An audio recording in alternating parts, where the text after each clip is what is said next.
हमारे पास farming activity होंगी। अब ये जो इकोनॉमिक एक्टिविटी है यहाँ 2 टाइप्स की है, एक तो है फार्मिंग एक्टिविटी एग्रीकल्चर फार्मिंग और एक है नॉन फार्मिंग। नॉन फार्मिंग वो एक्टिविटी जिसके अंदर हम कल्टीवेशन नहीं करते हैं।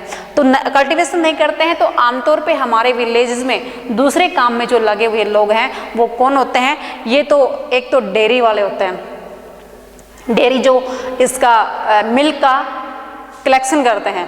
तो मिल्क की जो प्रोडक्टिविटी होती है उसमें जब इंक्रीज होता है वो भी जीन रिवोल्यूशन से होता है। तो जीन रिवोल्यूशन क्या होता है?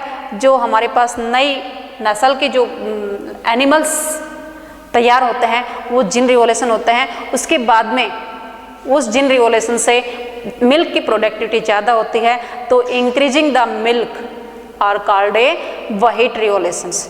तो दूध के क्षेत्र में जब ज़्यादा प्रोडक्टिविटी होती है तो उसको व्हाइट रिवोल्यूशन बोलते हैं, और जब एग्रीकल्चर में प्रोडक्टिविटी ज़्यादा होती है उसको ग्रीन रिवोल्यूशन बोलते हैं। It's okay. तो जब हमारे पास मिल्क प्रोडक्ट ज़्यादा होता है उसके बाद में ये डेयरी अभी हर विलेजेस में लगी हुई है, तो ये कोऑपरेटिव फार्मिंग कोऑपरेटिव एक्टिविटी है, कोऑपरेटिव एक्टिविटी और नॉन फार्मिंग एक्टिविटी है, क्योंकि इसमें कल्टीवेशंस का डायरेक्ट यूटिलाइजेशन नहीं होता है। अब जो डेयरी है उसमें इन्वॉल्व हैं, कुछ स्मॉल स्केल इंडस्ट्रीज में इन्वॉल्व हैं। स्मॉल स्केल इंडस्ट्रीज में मैंने बताया कि जो लार्ज फार्मर होते हैं वो लाइक के इसके अंदर अपने पास शुगर केन की प्रोडक्टिविटी से जो शुगर मिल चलती है वो शुगर मिल है वो स्मॉल स्केल इंडस्ट्रीज में आती है। उसके साथ हमारे पास जो शॉपकीपर हैं जो आप लोगों को विलेजेस में जो मटेरियल प्रोवाइड करवाते हैं, उस मटेरियल के अंदर जो भी आपके पास टूथपेस्ट होती है या दूसरी रिक्वायरमेंट आप वहाँ से राइस शुगर आदि आदि जो भी लेके आते हैं वो आपको प्रोवाइड करने वाले जो शॉपकीपर होते हैं वो नॉन फार्मिंग एक्टिविटी में होते हैं। नेक्स्ट हमारे पास आता है ट्रांसपोर्ट सिस्टम। तो ट्रांसपोर्ट में भी हमारे सराउंडिंग में बहुत सारे लोग जब हमारे पास एग्रीकल्चर प्रोडक्शन होता है तो इस प्रोडक्शंस को मार्केट में सप्लाई करने के लिए कोई ट्रैक्टर कोई दूसरी जो व्हीकल होते हैं उसको यूटिलाइज करते हैं और उसके बाद में ट्रांसपोर्ट के माध्यम से उसको पहुँचाते हैं। ये हमारे पास स्मॉल फार्मर और मीडियम फार्मर में हमने देखा था। स्मॉल फार्मर में कुछ लोग वेजेस पे काम करने वाले भी होते हैं, तो वो किसी भी फील्ड में काम कर सकते हैं, वो कंस्ट्रक्शन में काम कर सकते हैं या फिर किसी इंडस्ट्रीज में शुगर मिल में काम करते हैं। तो जो शुगर मिल में काम करते हैं या कंस्ट्रक्शन में काम करते हैं वो वेजेस पे काम करने वाले लोग हैं, वो नॉन फार्मिंग एक्टिविटी में आते हैं और उनका जो वेजेज होता है वो हमारे गवर्नमेंट के द्वारा डिसाइड होता है। अभी हमारे पास जो नेशनल वेजेज फिक्स की हुई है 375 रुपीज़ पर डे के हिसाब से फिक्स की हुई है।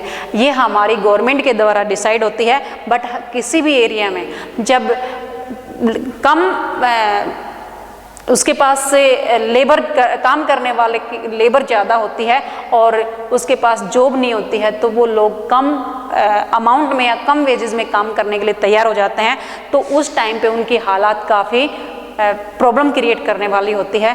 और जहाँ पे हमारे पास लेबर की डेफिशिएंसी होती है और उसमें काम की रिक्वायरमेंट ज़्यादा होती है तो वो लोग इससे ज़्यादा भी हमसे अमाउंट लेते हैं। डेली वेजेस पे कम करने वाले लोग हैं वो 400 या जब हमारे पास हार्वेस्टिंग का टाइम होता है तो 500 या 600 तक भी उनका डेली वेजेस का फिक्स होता है। इस प्रकार से जब कुछ लोग ऐसे भी होते हैं विलेजेस में जो कम अमाउंट में काम करने के लिए तैयार होते हैं क्योंकि वो मैक्सिमम टाइम खाली रहते हैं, उनके पास कोई काम नहीं होता है, वो तो ज़्यादा लेबर जो अनजॉब हैं जो जिसके पास जॉब नहीं है वो कम पैसे में भी काम करने के लिए तैयार होते हैं, वो स्मॉल फार्मर में आते हैं या फिर लैंडलेस से उनके पास कोई भी ज़मीन नहीं होती है जिसमें वो अपना कल्टीवेशन नहीं कर पाते हैं, अपनी रिक्वायरमेंट को पूरी नहीं कर पाते हैं, वो कम पैसे में भी काम करने के लिए तैयार होते हैं। तो ये विलेजेस का है। उसके बाद में कुछ लोग हमारे विलेजेस में ये कंप्यूटर सेंटर पे काम करते हैं, सिलाई सेंटर पे काम करते हैं या दूसरी जो छोटी मोटी प्रोडक्टिविटी होती है, कुछ लोग ट्यूशन आदि करते हैं, वो सारा हमारे पास नॉन फार्मिंग एक्टिविटी में आता है। तो ये इस विलेजेस एरिया के अंदर हमारे इस विशेष करके पर्टिकुलर पालमपुर को शो करता हुआ जो एक विलेज की पिक्चर दे रखी है उसके माध्यम से हमारे इंडिया के सभी विलेजेस को एक्सप्लेन किया है।